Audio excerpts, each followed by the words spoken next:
Assalamualaikum warahmatullahi wabarakatuh. Perkenalkan nama saya Vera Deviva dari Prodi D3 Akuntansi Universitas Bengkulu dengan NPM C0C0224. Baik, di video kali ini saya akan menjelaskan tentang akuntansi pendapatan PSAK 72.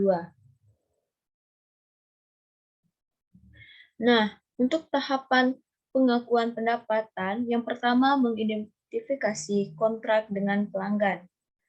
Yang kedua, mengidentifikasi kewajiban pelaksanaan. Yang ketiga, menentukan harga transaksi. Dan yang keempat, melokasikan harga transaksi terhadap kewajiban pelaksanaan. Itu untuk pengakuan dan pengukuran. Di sini saya akan menjelaskan tentang pengakuan dan pengukuran saja. Untuk tujuan di sini menetapkan prinsip tentang sifat jumlah, waktu, dan ketidakpastian pendapatan dan arus kas yang timbul dari kontrak dengan pelanggan. Pencapai tujuan, mengakui pendapatan untuk menggambarkan mengalihkan barang atau jasa yang dijanjikan kepada pelanggan. Mempertimbangkan syarat kontrak serta seluruh fakta dan keadaan yang relevan. Selanjutnya itu untuk kontrak individual dan portofolio kontrak.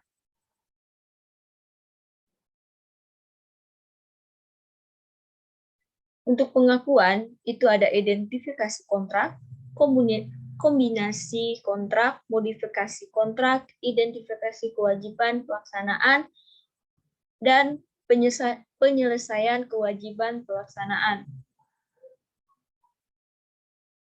Nah, untuk mengidentifikasi kontrak, entitas mencatat kontrak dengan pelanggan hanya jika seluruh kriteria sebagai berikut.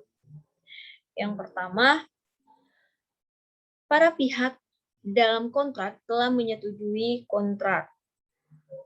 Yang kedua, entitas dapat mengidentifikasi hak setiap pihak mengenai barang atau jasa yang akan dialihkan. Yang ketiga, entitas dapat mengidentifikasi jangka waktu pembayaran barang atau jasa yang akan dialihkan. Yang keempat, kontrak memiliki substansi komersial atau yaitu resiko, waktu, atau jumlah arus kas, masa depan entitas diperkirakan berubah sebagai akibat dari kontrak. Dan terakhir itu kemungkinan besar entitas akan menagih imbalan yang akan menjadi haknya dalam pertukaran barang atau jasa yang akan dialihkan ke pelanggan. Dalam mengevaluasi apakah kolektibilitas terjadi, entitas mempertimbangkan kemampuan dari entitas pelanggan untuk membayar jumlah imbalan ketika jatuh tempo. Nah, selanjutnya itu tidak terdapat kontrak dan ada kontrak tidak terlaksanakan. Untuk tidak terdapat kontrak, tidak terdapat suatu kontrak jika setiap pihak dalam kontrak memiliki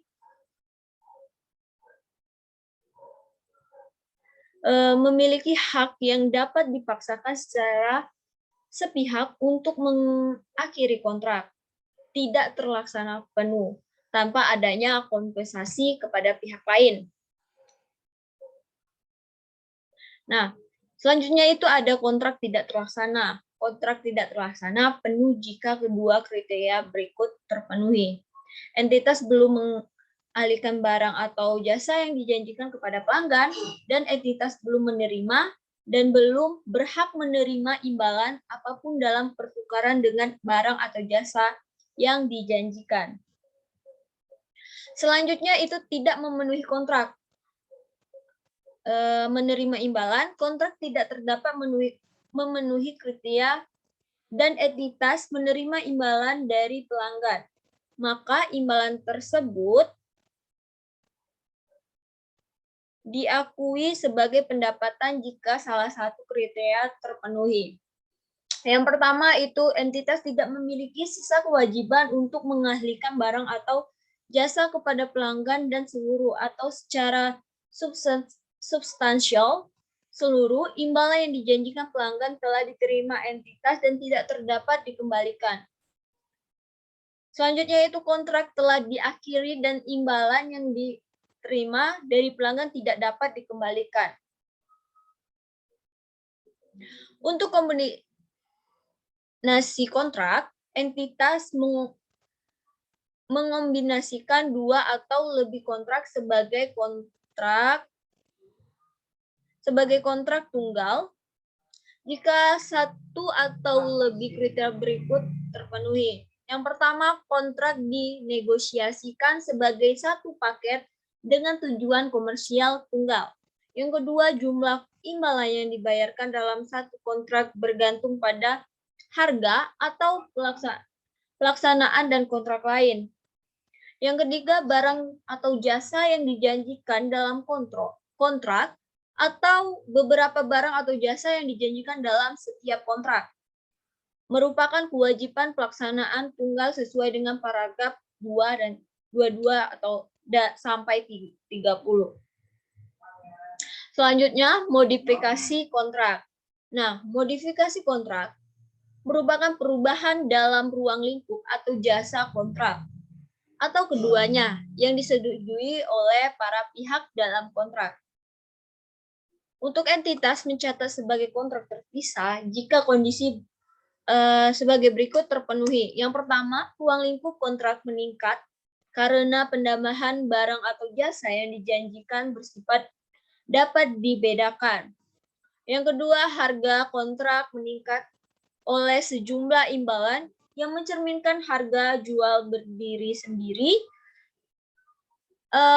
entitas atas pertambahan barang atau jasa yang dijanjikan dan penyesuaian yang tepat terhadap harga yang mencerminkan keadaan kontrak tertentu.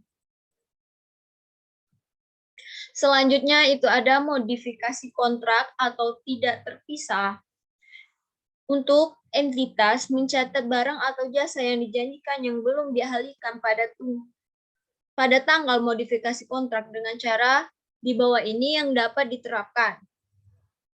Yang pertama, entitas mencatat modifikasi kontrak seolah-olah modifikasi kontrak tersebut merupakan penghentian kontrak yang ada dan menciptakan kontrak baru. Jika sisa barang atau jasa bersifat dapat dibedakan dan barang atau jasa yang dialihkan pada atau sebelum tanggal modifikasi kontrak. Nah, selanjutnya itu entitas mencatat modifikasi kontrak seolah-olah modifikasi kontrak tersebut merupakan bagian dari kontrak yang ada jika sisa barang atau jasa tidak bersifat dapat dibedakan. Dan oleh karena itu menjadikan bagian dari kewajiban pelaksanaan tunggal yang dipenuhi sebagiannya pada tanggal modifikasi kontrak. Selanjutnya itu ada mengidentifikasi kewajiban pelaksanaan. Pada awal kontrak, entitas menilai barang atau jasa yang dijanjikan dalam kontrak dengan pelanggan dan mengidentifikasikan sebagai kewajiban pelaksanaan setiap janji untuk mengalihkan kepada pelanggan baik. Sebagai berikut, yang pertama, suatu barang atau jasa atau sepaket barang atau jasa yang bersifat dapat dibedakan atau serangkaian barang atau jasa yang bersifat dapat dibedakannya secara substansial sama dan memiliki pola pengalihan yang sama.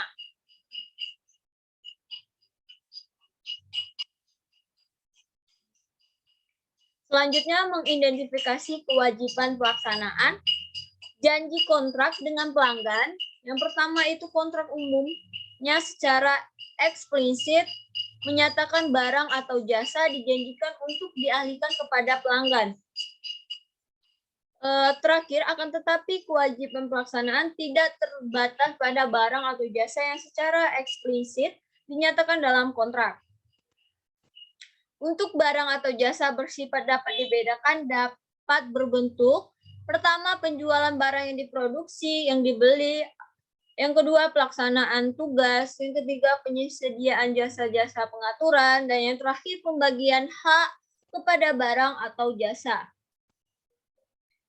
Nah, terakhir penyelesaian kewajiban pelaksanaan. Entitas mengakui pendapatan ketika atau selama entitas menyelesaikan kewajiban pelaksanaan dengan mengalihkan barang atau jasa yang dijanjikan, yaitu seperti aset kepada pelanggan. Selanjutnya, aset dialihkan ketika pelanggan memperoleh pengendalian atas aset.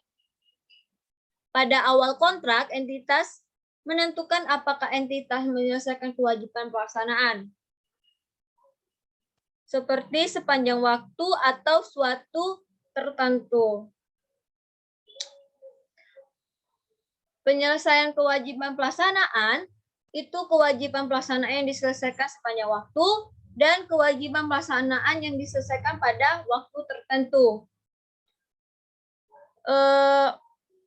Selanjutnya itu penyelesaian kewajiban pelaksanaannya mempunyai metode pengukuran kemajuan dan pengukuran kemajuan yang rasional. Nah, untuk di sini selanjutnya saya akan menjelaskan tentang definisi pengukuran. Untuk pengukuran menentukan harga transaksi, yang pertama imbalan variabel, yang kedua liabilitas pengembalian, yang ketiga estimasi pembatasan imbalan variabel, yang ketiga penentuan kembali imbalan variabel, yang keempat keberadaan komponen pendanaan signifikan dalam kontrak, dan imbalan non-kas, dan yang terakhir uang imbalan kepada pelanggan. Untuk melokasikan harga transaksi terhadap kewajiban pelaksanaan, dan selanjutnya itu perubahan dalam harga transaksi. Nah, definisi pengukuran itu ketika atau selama kewajiban pelaksanaan diselesaikan, entitas mengakui pendapatan atas sejumlah harga transaksi atau yang tidak termasuk estimasi atas imbalan variabel yang dibatasi yang dialokasikan terhadap kewajiban pelaksanaan. Untuk menentukan harga transaksi, yang pertama mempertimbangkan syarat kontrak dan praktis bisnis umum. Selanjutnya itu harga transaksi adalah jumlah imbalan yang diperkirakan menjadi hak entitas dalam pertukaran untuk mengalihkan barang atau jasa kepada pelanggan, tidak termasuk jumlah yang ditagih atau atas nama pihak ketiga. Selanjutnya itu imbalan yang dijanjikan dalam kontrak dengan pelanggan dapat mencakup jumlah tetap, jumlah variabel, atau keduanya. Entitas mempertimbangkan syarat kontrak dan praktik bisnis umum entitas untuk menentukan harga transaksi, sifat, waktu, dan jumlah imbalan yang dijanjikan oleh pelanggan mempengaruhi estimasi harga transaksi. Yang terakhir itu entitas mempertimbangkan dampak dari seluruh sebagai berikut. Yang pertama imbalan variabel, yang kedua estimasi pembatas imbalan variabel, yang ketiga keberadaan komponen pendanaan signifikasi dalam kontrak, yang keempat imbalan non-kas, dan yang terakhir itu utang imbalan kepada pelanggan.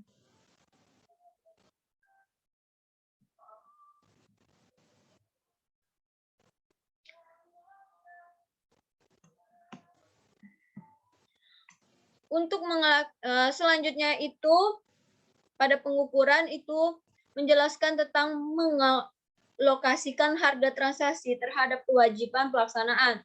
Tujuan pertama mengalokasikan harga transaksi adalah entitas mengalokasikan harga transaksi terhadap setiap kewajiban pelaksanaan atau barang atau jasa yang dapat dibedakan dalam jumlah yang menggambarkan jumlah imbalan yang diharapkan menjadi hak entitas dalam pertukaran untuk mengalihkan barang dan jasa yang dijanjikan kepada pelanggan. Nah, selanjutnya entitas mengalokasikan harga transaksi terhadap setiap kewajiban pelaksanaan yang diidentifikasi dengan dasar harga jual berdiri sendiri relatif atau kecuali diatur khusus untuk alokasi diskon dan untuk alokasi imbalan yang mencakup variabel. Nah, baiklah, sekian dari saya. Apabila ada yang kurang, Saya mohon maaf. Saya akhiri. Wassalamualaikum warahmatullahi wabarakatuh. Terima kasih.